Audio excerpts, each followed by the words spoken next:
Welcome to a Purphoros, the bronze-blooded deck tech. Today we're going to show you how to launch a sneak attack.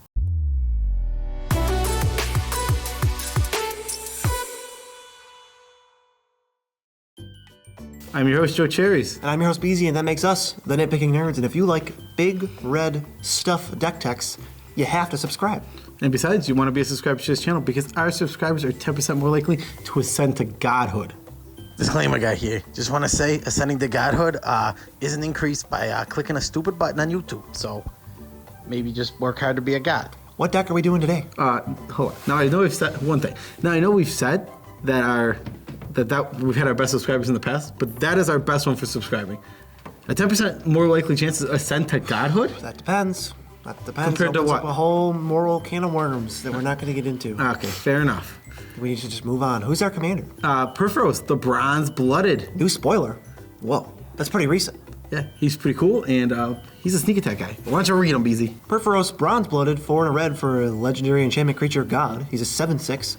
As long as your devotion to red is less than 5, he's not a creature. Other creatures you control have haste. 2 and a red, colon. You may put a red creature card or an artifact creature card from your hand onto the battlefield. Sacrifice it at the beginning of the next end step, and it will have haste because Purphoros gives all your dudes haste. Yep.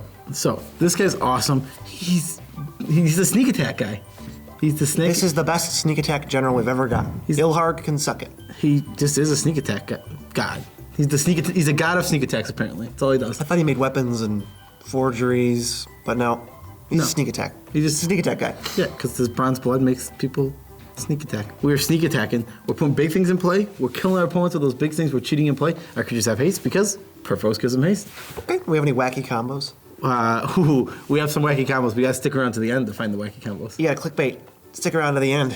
Yeah. To hit the best part of the video. So that's what the deck's doing. What specifically are we cheating out? Oh, well, we'll start with a couple of dragons that are really cool here. Balefire Dragon is a 6/6 for 7. When it comes in, well, it doesn't do anything actually, but it has flying, and when it deals combat damage to a player, it deals that much damage to all the creatures that player controls. Hits them for 6. All their stuff takes 6. That's probably worth 3 mana. It's usually 3 mana activation It's a board wipe. for 3 mana. It is that what they it is. can't see coming because Purphoros is just going to be sitting around, and you go, what could it be? And they can't go Purphoros because he's not a creature or he's a destructible god. And then they get Balefire Dragon. What's the next one? It's Dracoseth, Maw of Flame. He's 4 red for a 7/7 flyer. And when he attacks, he deals 4 to a target, 3 to a different target, and 3 to another different target. So if we just go face here, we've done 17 damage to face for our activation. To different people. So we go 3, 3, 4, and then 7. That's a lot of damage. That's not bad. That's not bad. And also, it also can just be like, kill, hit someone for 7. It's so much better if you spot remove 3 creatures than if you just randomly hit people. So kill creatures with this. Use it as murder. Don't use it as lava spike. Yeah, I would agree. Do not use as lava spike. Or lightning bolt. What's the 4 damage one? I don't even know if it's face. Exquisite Firecraft. Okay. I got it. Okay. Next one is Nitpicking Nerds. Stale crouton. But not in this deck. Not this deck. It is a stale crouton that we rarely touch, but this salad happens to have a crouton in it. I think that this card belongs in this deck. Legitimately, I know it's tough to give the card credit. I hate giving it credit. It's just like it's Blightsteel Colossus. It's an 11/11 with Infect. If it hits somebody, they die. Yeah, but in this deck, when you can sneak it out unexpected, out of nowhere, and it has haste, always. Right. You always have access to your commander, and whenever you don't have access to Blightsteel, it doesn't matter. And whenever you do, you'll have your commander. So you can at least, most likely, probably kill somebody. It also shoves himself back in, which isn't bad in this deck. It'll shuffle it back in. You can. There's a couple ways to tutor it. Grad has so few tutors, which I'm okay with. Yeah, I mean, Gamble is like the main one. This next one's really cool too. Atali, he's a 6/6 for 6. Also, when he attacks, exile the top card of each player's library. You can cast each non-land card for free. That includes yours, and we have, this deck is super expensive. It's like 4.5 average CMC. So all of our stuff that we hit, that's just free. Oh, I got a Blightsteel Colossus for free. I'll take it for free. Yeah. I'm not gonna pay 11 for it, but I'll take it for free. Yeah, so expect to go hit 2 lands, get a Solemn Simulacrum, and maybe something huge off your deck. That's usually how this card goes. And that's fine, because it's a 6/6 for 6 that can attack multiple times. This one, there's only 6 mana, so you can just play it. Yeah, I really like these next two, because when they die, you get something out of both of them. Yes. Wormcoil Engine, 6 mana, 6/6. When it dies, it turns into a 3/3 lifelink and a 3/3 death touch. And it has both of those things originally. And Ryusei, Falling Star, is a 5/5 for 6 with flying, and when it dies, it deals 5 to each non-flyer. Yeah. So you get something out of the value at the end. So you get to attack with these guys, get in, get some damage in, and then they die and you get value, which is awesome. There's not a lot of small creatures in this deck, so you're not killing your own creatures with Ryusei. Unless, I guess if you played Wormcoil Engine that turn, you might kill your Wormcoil Engine tokens also. I guess. Don't they, let's say you did it both at the same time, though, you can do Ryusei's first. Okay.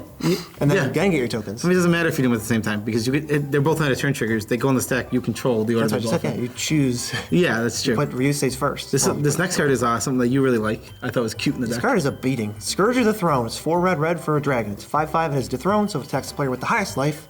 Hopefully that's not you, because it can't attack yourself. Gets a counter, and then whenever it does that, you untap all your attackers, and there's another combat. Yeah, which is awesome. The dream has to be all right, play Purphoros on turn 5. Turn 6, activate, get Scourge of the Throne, activate, get, who cares? I don't know, Drakuseth? Now Purphoros is a creature. You attack for 7, 14, 20. You have an additional 10 damage to deal. Then you get another combat. Oh, God. So, this deck can go off early. I'll go on. Well, I didn't mention it, but I'll mention it now. Now that's in my head, this deck can go off early. I put a few things in to make it go off early if we want to. Ooh. Keep watching. Uh-oh. How do we keep the fatties, though? Because it feels pretty bad to pay 3 mana and deal 6 to somebody and gain 6 life. There are 3 cool ways to keep these fatties in this deck, which is, I love all of these. First one is Sundial Infinite. 2 mana for an artifact. Pay 1, tap it, end the turn. Only if it's your turn. If you end your turn, you stop all abilities that were trying to happen between when you ended it and the actual end of your turn. Yeah, so you're not going to have to sacrifice any of those creatures because your turn's just over. It's the next person's turn now. Boom, bam, done. Perfect. Next one is Lifeline. The card is a 5-mana artifact that says whenever a creature is put into a graveyard and a creature is in play, return that creature from your graveyard to play at end of turn. And here's what it actually does. Whenever a creature dies, if another creature is on the battlefield, return the first card to the battlefield under its owner's control at the beginning of the next end step. Just not even remotely how it reads. It's not even close. It's so funny. That's a good. I think that had to be eroded so much. Yeah, that was a doozy. Yeah, you get your creature back to the battlefield if you have another creature on the field. The annoying thing about it is you have to go through a whole nother turn cycle. Or not cycle, but another turn, because that happens on your end step. So the sacrificing. So now the next end step is when we'll check to see if it'll return. Oh, and I was wondering what this one was. I thought it was dubious. But now I see it. Oh, this one's I remember awesome. the line of text that makes this reasonable. Assault Suit, a card I would never play. 4 mana for an artifact equipment. Equipped creature gets +2/+2, has haste, can't attack you or a planeswalker you control, and can't be sacrificed, of course. At the beginning of each opponent's upkeep, they gain control of it until end of turn, and it equips for a bajillion. Look, so this is super cool because it can't be sacrificed. You can't you put this on your own creature. It won't get sacrificed at the end of turn, and now you can throw it around because you can just give it to other players and they can't attack you with it. And these are big fat fatties. You're giving other players a Balefire Dragon? All their creatures are just going to die. No, so this is worded good because even if they destroy the artifact that's on it, it'll return to you because they only get control of it until end of turn. That's the wording. Yes. So that's nice. Do it until end of turn, which is perfect. Oh, it's so cool. I wish that we had a term for It's adorable. That's the term. cutest card in the deck because this is the cutest card in the deck. The next category is called Getting Cute. Hey. So we're about to get real cute. This is so cute. So we're going to start with what we need to start this off is Painter Servant. So 1/3 for 2 mana. Everything, all cards are a certain color of your choice. We're going to say red, because Purphoros cares about red creatures or artifact creatures. There's some creatures that aren't either of those that we would like to cheat into play. So we can get Painter Servant with Imperial Recruiter, Gamble, or Goblin Engineer. Like we said, there's not a lot of tutors, but we have 3 ways to find it, which is... Okay. That's not the worst. And now, next we have in the deck, two big old Eldrazi to hit with. We have Kozilek and Ulamog. Which ones? The original ones. Both the ones from Rise of Ceaseless the Hunger Eldrazi. and Butcher of Truth. Yes. Butcher of Truth is a 12/12. When you cast it, you draw 4 cards. Has Annihilator 4, and then when it dies, you shuffle your graveyard in. Ulamog has that same last ability. He's got Annihilator 4, but he's a 10/10 with Indestructible. Yeah. I mean, the thing that's important about these is they have Annihilator 4. That's devastating. I don't know if you've ever been annihilated. I think Willemog's an 11-11. Doesn't matter. It does not matter. It doesn't. I think you're right.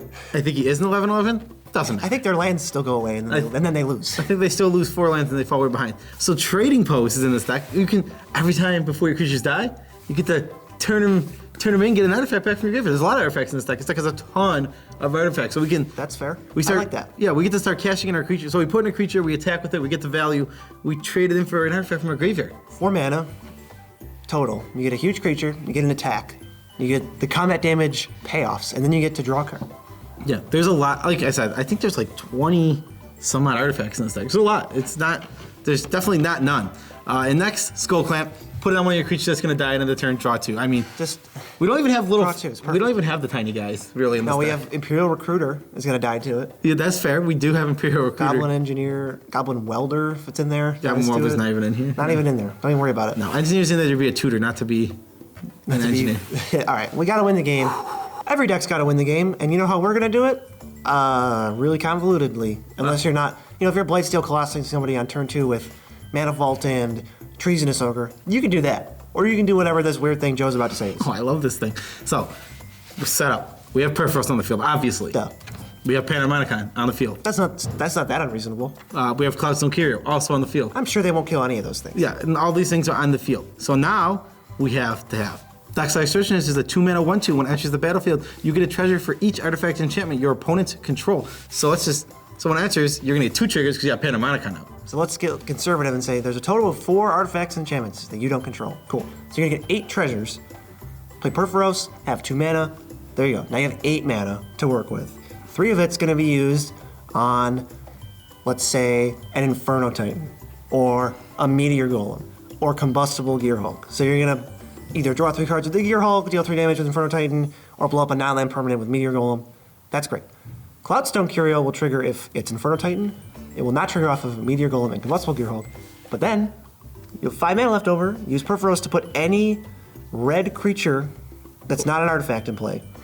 Now that is going to trigger Cloudstone Curio, where you can then bounce Dockside Extortionist and Meteor Golem, Combustible Gearhulk, or Inferno Titan, which you can then cheat out again with Purphoros once you make a buttload more mana with Dockside Extortionist. So you're going to get infinite Inferno Titan triggers, or Meteor Golem, or Combustible Gearhulk to either draw your whole deck or just kill everybody. Yeah, the Combustible Gearhulk, if you go infinite with Combustible Gearhulk, they're just going to let you draw your whole deck. They're not going to say take the damage ever, because they have to just let you draw your whole deck. If they say take the damage, they're going to die.